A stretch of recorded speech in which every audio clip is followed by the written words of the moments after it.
Hello, it's Friday the 3rd of June and welcome to our weekly news bulletin from the Christian Institute.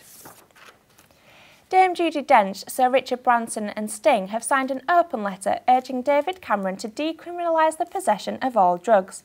The letter, which was also signed by former Home Office Minister Bob Ainsworth, demands a swift and transparent review of drugs laws. It also says there should be immediate decriminalisation if the review found laws had failed.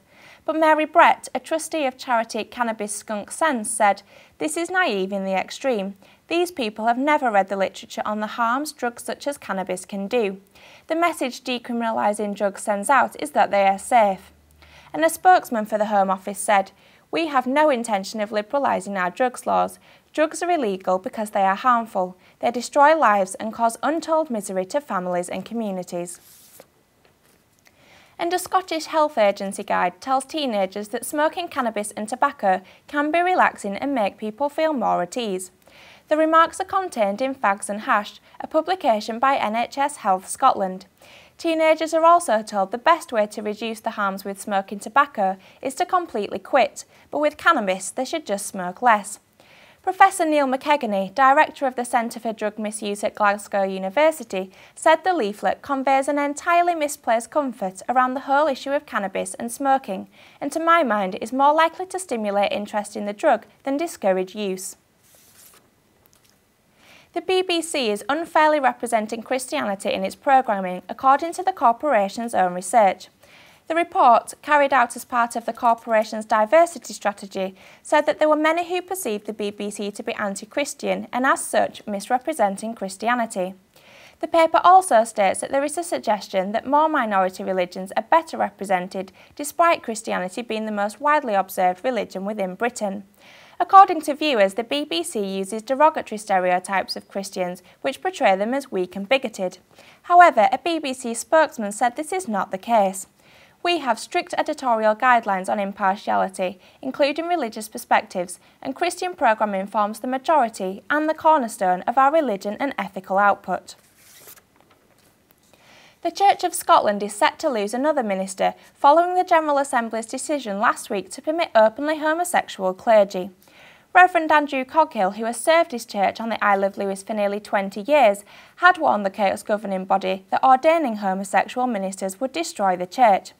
Now he has announced his resignation and has told his congregation that he cannot continue to serve and receive the stipend of a church which as an institution has chosen its own gods and departed from the God of the Bible. Parents in Canada have decided to raise a genderless baby in what they say is a tribute to freedom and choice. The couple already have 2 boys, but with their 3rd child called Storm, they have decided to keep the child's sex a secret. The parents' idea is to let the child eventually pick their own gender. Critics say the thinking is storybook and it completely rejects the science which tells us that there is a male and female brain.